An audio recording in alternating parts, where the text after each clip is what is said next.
Buenas tardes, ¿cómo les va? Aquí estamos comenzando otra emisión de Los Días Contados.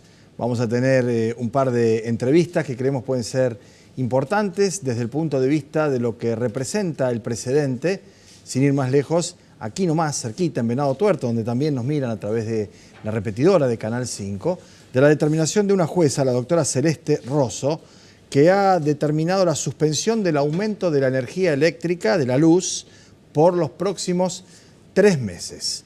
Habrá que ver qué ocurre en esos 3 meses, habrá que ver cuáles son los considerandos. La idea es poder dialogar con la magistrada para saber cuál es el alcance y además cuál puede llegar a ser el efecto multiplicador, teniendo en cuenta que esta medida va a ser apelada por los, en principio, afectados, que son quienes proveen la energía eléctrica. Y en este caso se trata de una cooperativa eléctrica, ¿no? Lo que uno se pregunta inmediatamente es si una situación de estas características, a partir de una presentación hecha por la Asociación de Consumidores y Usuarios de Venado Tuerto, se replicara en la ciudad de Rosario o en otras ciudades de la provincia en idénticos términos, donde la prestación del servicio es de la empresa provincial de energía, qué resultado tendría efectivamente o cuál sería la valoración que haga o haría el magistrado en el que recayera la denuncia, ¿no? Vamos a ver si podemos hablar. La jueza es la doctora Celeste Rosso y ella es la que ha tomado, como decíamos, esta determinación. También en instantes vamos a hablar con la gente del sindicato de Luz y Fuerza.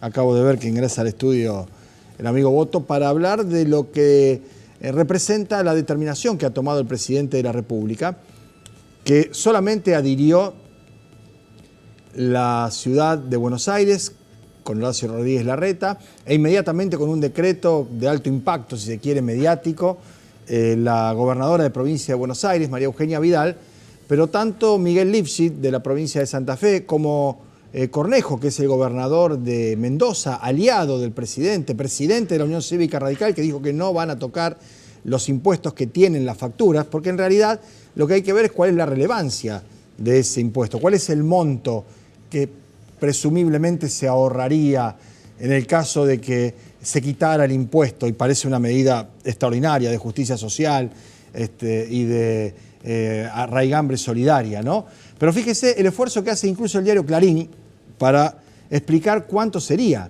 el monto del descuento en una factura de 1000 y pico de pesos, en el caso de una muy baja, digo, aunque parezca extraño, 1000 y pico de pesos de luz hoy es una factura baja.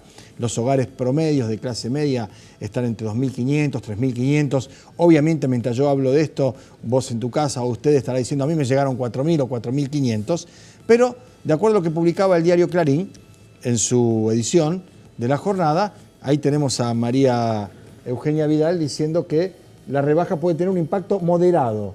Los ahorros pueden ir de 18 pesos hasta 125 pesos. Los de 125 pesos en factura de más de 5.000. O sea, a vos, a la mayoría de los que está viendo el programa, a nuestros camarógrafos, a nuestro productor, al amigo que está en el ingreso del canal, esta medida que anunció el presidente ayer con bombos y platillos impactaría moderadamente, según Clarín, ridículamente, según creo yo, en apenas 18 pesos. O sea que si pagabas 1.100 pesos de gas, de energía eléctrica, con esto pagarías, soy malo para las cuentas, 1.082, ¿no? O 1.080, si quieres. Una cosa francamente difícil de sostener. Bueno, decíamos, abríamos el programa con una noticia relativamente nueva, de última hora, por lo menos aquí en la redacción de nuestro lugar de trabajo, llegó hace instantes nada más, y es la medida que tomó la doctora Celeste Rosso en Venado Tuerto, que tiene la gentileza de dialogar con nosotros ahora. Doctora, ¿cómo le va? Buen mediodía. Buen mediodía, ¿cómo le va? Bien. Bien, muy bien. Nos gustaría que nos ilustrara, que nos dijera qué es lo que efectivamente ocurre a partir de esta presentación hecha por la Asociación de Consumidores y Usuarios, con lo que venía de aumento de tarifa de la energía eléctrica. ¿Qué es lo que ha resuelto usted? Bueno, en primer lugar le quería aclarar que si viene alguna demanda de la Asociación de Consumidores y Usuarios, que se constituyó también como parte el Ministerio Público Fiscal. Bien. Porque, bueno, la ley así lo permite, y cuando toma intervención asume el rol de parte y dictamina previo a que yo resuelva la medida cautelar, además de contestar el traslado en relación de esa cuestión, la cooperativa eléctrica de Venado Tuerto. Bien. El caso puntual acá, lo que me interesaría destacar es que no tiene que ver con el análisis de una razonabilidad o irrazonabilidad de la tarifa, bien, sino que lo que se cuestionó acá es el incumplimiento por parte de la Cooperativa Eléctrica de Venado Tuerto del procedimiento que constitucionalmente se establece desde el año 94 y que la Corte de la Nación ha destacado como muy importante en el ámbito de la democracia, las audiencias, que es la participación ciudadana en una audiencia preliminar bien, que corresponde realizar con anterioridad a trasladar aumentos en servicios públicos. Bien, ahora la pregunta, doctora, tanto la presentación de los usuarios como el dictamen de la Fiscalía, digamos, ¿se limitaban a pedir que se hiciera la audiencia previa o tenían incluido en su petición frenar o limitar el aumento de tarifa? No. La demanda fue exclusivamente cuestionando el procedimiento utilizado para la determinación o trasladar el aumento por parte de la Cooperativa Eléctrica de Venado Tuerto a todos los usuarios. Bien, o sea que si esto fuese en la EP, que ha cumplido con el proceso de audiencias, o en las empresas en Buenos Aires, que también han llevado adelante el procedimiento, no habría lugar a una cautelar de estas características, con lo cual esto se circunscribe a Venado Tuerto, a una cuestión metodológica y por 90 días. Sí, es así, porque la cuestión acá no tiene que ver con el análisis de la razonabilidad o no del aumento. Bien. Acá no está demandada la ET. Y no está además incluido en el reclamo ni en la demanda. Eventualmente, si se hiciera, usted tendría que tomar otro tipo de determinación, o esta misma, pero no es el asunto en el que se va a abocar, ¿verdad? Exacto, no. Acá es una demanda cautelar y el punto, y es una acción colectiva de daño, por eso abarca a todos los usuarios de la Cooperativa Eléctrica, limitados inclusive por el dictamen del Ministerio Público Fiscal, a aquella categoría según tarifa 1 que tienen que ver con sujetos vulnerables a los cuales les resultaría costoso individualmente reclamar. Ese es el fundamento de la creación de acciones de este tipo, que es una acción colectiva que tiene efecto expansivo, no como los juicios comunes individuales. Lo entiendo perfectamente. Doctora, ha sido muy amable, ¿eh? Bueno, muchísimas gracias por atendernos. La doctora Rozzo, con esto que le da un poquito de aire a los venadenses, pero que de ninguna manera supone que esto vaya a generar un precedente, porque no se está discutiendo la razonabilidad o la pertinencia del aumento, sino una cuestión metodológica. Zanjada la cuestión metodológica y teniendo en cuenta lo que ha pasado alrededor, no hay que hacerse demasiadas ilusiones. Sí hay que decir que una presentación de estas características, el año pasado demoró precisamente un año la aplicación del aumento en la tarifa de gas, que ha sido realmente un alivio, porque este tarifazo brutal que se viene ahora con el gas hubiera ocurrido el año pasado, tendríamos otro encima ahora, ¿no? Esto en cuanto a Venado Tuerto, con lo cual los venadenses tienen, como decíamos, esta gente que depende de la cooperativa eléctrica, un respiro de 3 meses para ver qué va a pasar con las facturas. Acá seguimos con la cuota, acá seguimos con el desdoblamiento en 2, como se había hecho ya y lo mostrábamos ayer en una nota del año ya 1989, y seguimos con esto que el presidente ha presentado como una gran noticia, que es bajar los impuestos de las tarifas para bajar el costo y que impactaría en tan solo 18 pesos, o 20, o 25, en facturas de miles de pesos.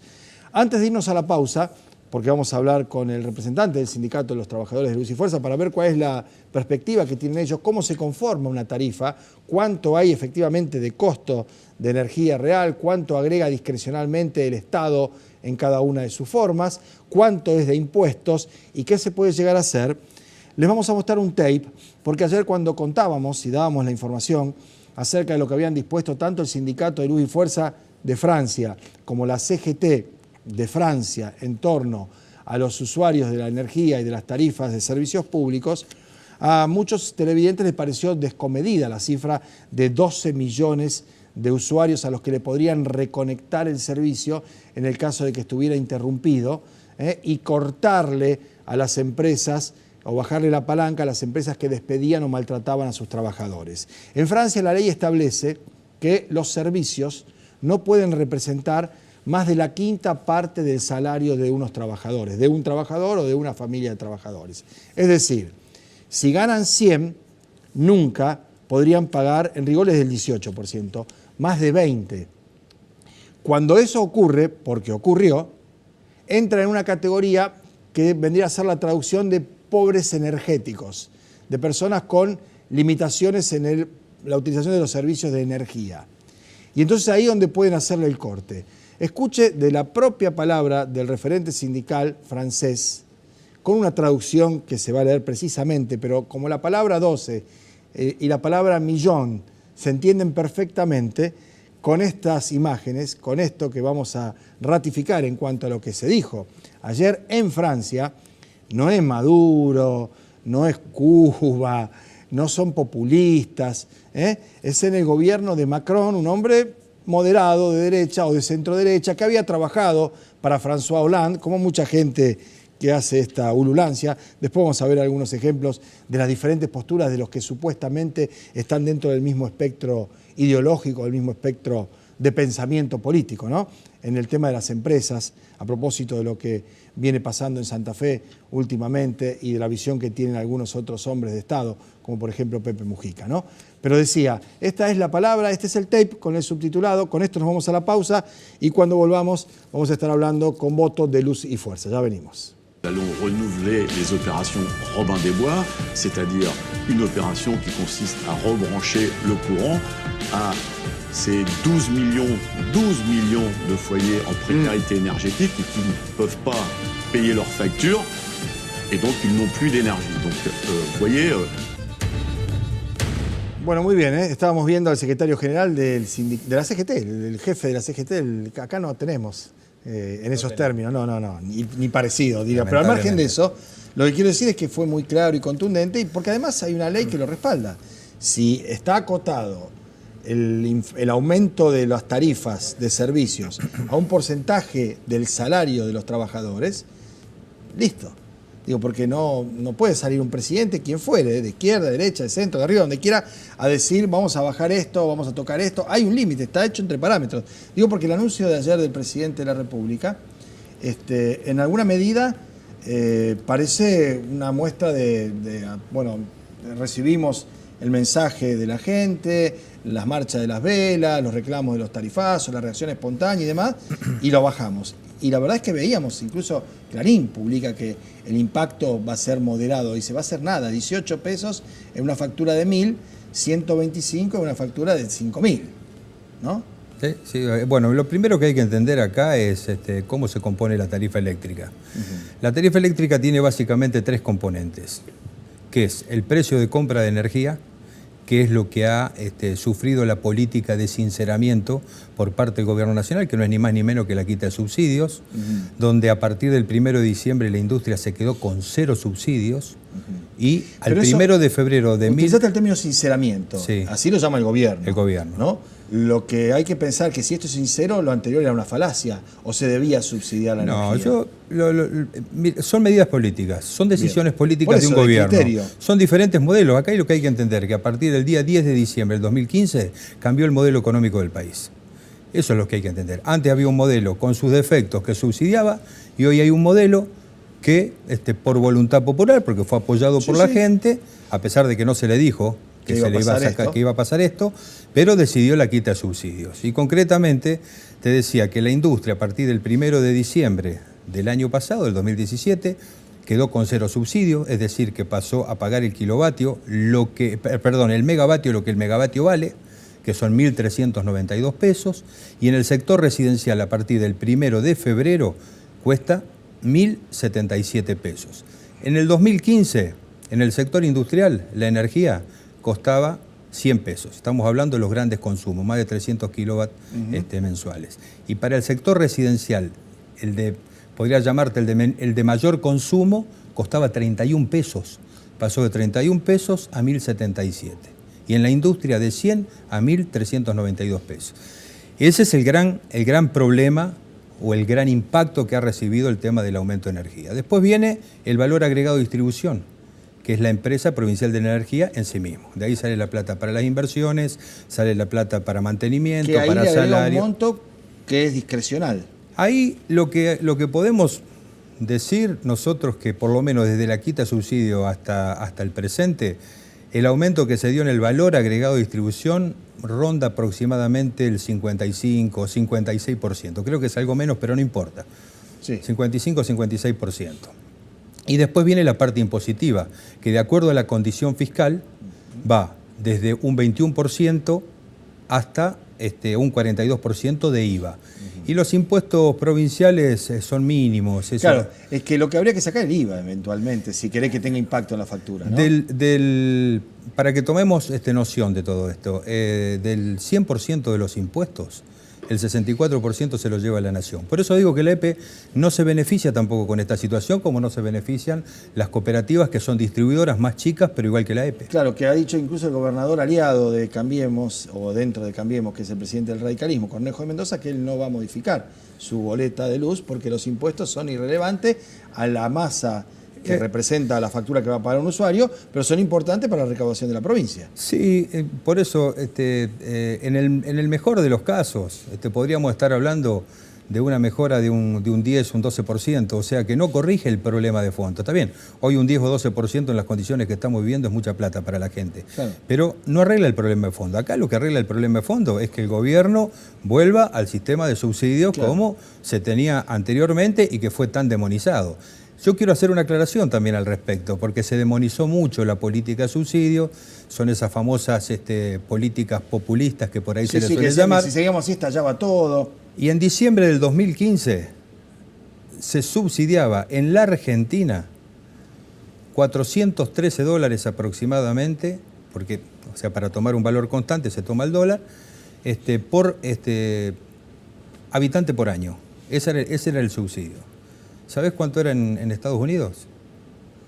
$2.180. Claro. ¿Sabés cuánto es hoy en Estados Unidos? $2.180. ¿Cuánto es hoy en Argentina? 0 para la industria y $20 promedio para los usuarios. Ahí está el problema. Boto, ¿están retirando muchos medidores? No. No. No. No porque hay la decisión de no retirarlos. Se está entendiendo. No porque haya un incumplimiento. No porque no haya un incumplimiento. Claro, no, más que yo creo que la empresa o los funcionarios de la empresa son los que tienen que. Sí, no, pero te pregunto a vos porque ustedes son los que tienen que hacer el laburo. Sí, la cuadrilla tiene que ir a sacarlo. Exactamente. Esa es la información que nosotros por ahí estamos recibiendo de los compañeros nuestros, donde también se están dando algunas situaciones preocupantes porque, bueno, obviamente a raíz de este tarifazo la gente elige comer antes que pagar algunos servicios. Sí, y no va a faltar alguno que elija ver qué puede hacer para tocar el medidor, corriendo incluso riesgos tremendos. Y algunas cuestiones están pasando. Se están encontrando algunos directos más que los que había antes. O sea, claro, cuando hablamos de directo, de la luz. Gente que se cuelga de la luz, exactamente. Eso está pasando. Y que no son en algunos casos a la avivada que en otras épocas se hacía, sino que para uno, digo que es el último recurso, digo, ni lo estamos conectando, pero estamos describiendo algo que antes pasaba en menor proporción. Sí, aparte Pablo, nosotros no podemos desconocer el contexto que nos rodea. Hay mucha gente que perdió el trabajo, a muchos le han reducido la jornada laboral y todo eso tiene un impacto económico enorme. Bueno, no es casualidad lo que está ocurriendo, como está bajando el consumo. Así que no me refiero puntualmente al consumo de la luz, me refiero al consumo en general. Si nosotros, si vamos al fluido energético, sí, el consumo, por ejemplo, industrial, se nota la bajante.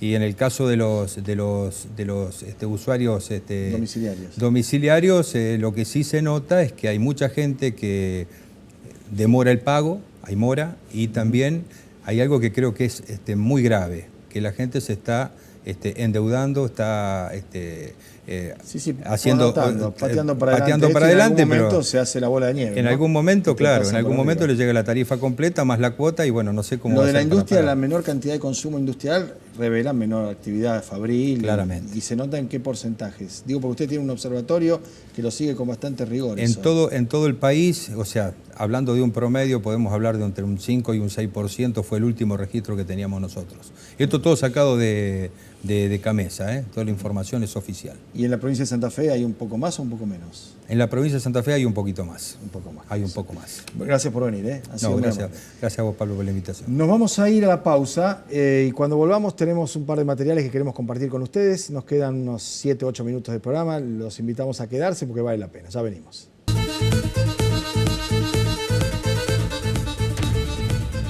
Bueno, lo que vamos a ver dura unos 3 minutos 15. Hizo un trabajo de edición hecha por la producción. Oscar Bertoni iba a venir el viernes aquí a compartir con nosotros la tertulia. Tuvo una dificultad con un compañero, un amigo suyo, e impidió que pudiera llegar a compartir esto que vamos a poner hoy en el aire. Entre otras cosas, porque se cumplió el mes de desactivación de Mefro Wheels, la fábrica de llantas, que con una política contracíclica, que esto tiene que ver con el pensamiento de quien lidera por allí un área de gobierno, se había sostenido, durante un año se batalló para recuperar mercado y que naturalmente tuvo un desenlace muy malo con la ida del último dueño, más triste todavía con la pérdida de la vida por voluntad propia de un trabajador que después de 40 años se quedó sin su conchavo, y con una concepción que de acá en adelante, desde el punto de vista de lo que es la presencia del Estado, es para preocuparse, para tenerla presente. El trabajo es una edición periodística de Oscar Bertone, tiene el testimonio de la actual ministra de la Producción, Alicia Siciliani, que reemplazó a Luis Contigiani, y de Pepe Mujica en una entrevista que le hacía Oscar Bertone a propósito de lo que representan las empresas para la economía y para la vida de un país. Lo vemos. Cuando hablamos de empresas y hablamos de Mefro Wheels o de cualquier empresa, además del contexto, tenemos que mirar las administraciones y los gerenciamientos. Muchas veces tenemos que ver cómo fueron gerenciadas y por qué llegaron a esa situación. Yo creo que en el sistema capitalista, como en el sistema económico, las empresas nacen y mueren. Los que tenemos que preservar son a los trabajadores. Creo que una empresa grande, cuanto más grande, peor, es un evento social, es una construcción social. Si tienen que meter al dueño preso, métalo preso. Pero ponga un síndico, obligue que la empresa siga trabajando, déle oportunidad, porque la construcción de una gran empresa es un esfuerzo que lleva mucho tiempo, mucha gente y muchos años. Deshacerla es facilísimo, volverla a construir te quiero ver, escopeta. ¿Y a quién favorece esa destrucción? A las competidoras transnacionales, querido. Creo que el siglo XXI es el siglo de las personas. Los estados tienen que mirar a los trabajadores. Cómo los trabajadores se insertan positivamente en este fabuloso cambio de los sistemas productivos, donde hay incorporación de tecnología, donde hay mercados globales, donde tenemos que garantizarle al trabajador que la pérdida de trabajo en una empresa tiene que ser un tránsito donde tenga una red de contención que lo prepare para una nueva empresa. Los europeos son más inteligentes y no destrozan la empresa. Le cobran multa, lo meten en cana, lo que fuere, pero acaban presos, pero la empresa queda deshecha. Ese es el problema. Yo no me preocupa que los tipos vayan presos. Lo que me preocupa es que no se puede destruir una empresa, porque para volverla a construir, esa es una pérdida social. No se arma una empresa como quien arma un kiosquito. Nunca consiguieron mercado. La empresa se reactivó, se puso en marcha, se saneó con 20 trabajadores de una innumerable. Yo en estos momentos, como yo en ese momento estaba en la Cámara de Diputados en Buenos Aires, no tengo los números finitos, pero sé que esta empresa intentó recuperar mercado, pero nunca recuperó mercado. Repito, las empresas nacen y mueren, como nacen y mueren las personas. Lo que tenemos que proteger en el siglo XXI es un sistema nacional de formación profesional, que un trabajador que pierde un empleo al otro día se esté preparando para un nuevo empleo y además tiene que tener un seguro de desempleo. Una empresa es un conjunto de relaciones, de oficios, eslabonados, que lleva años construirla. Hay una figura que se llama, acá en otro lado se llama, que es el síndico. Usted puede colocar un interventor capaz en la empresa, que la monitoree. Prefiero que el tipo la administre desde el calabozo, pero no matar la gallina a los huevos de oro, que es la empresa que está laburando. Repito, las empresas nacen y mueren, como nacen y mueren las personas. La construcción de una gran empresa es un esfuerzo que lleva mucho tiempo, mucha gente y muchos años. Deshacerla es facilísimo, volverla a construir te quiero ver, escopeta. Volvemos mañana, a partir de las 2 de la tarde. Ha sido un gusto. Hasta entonces.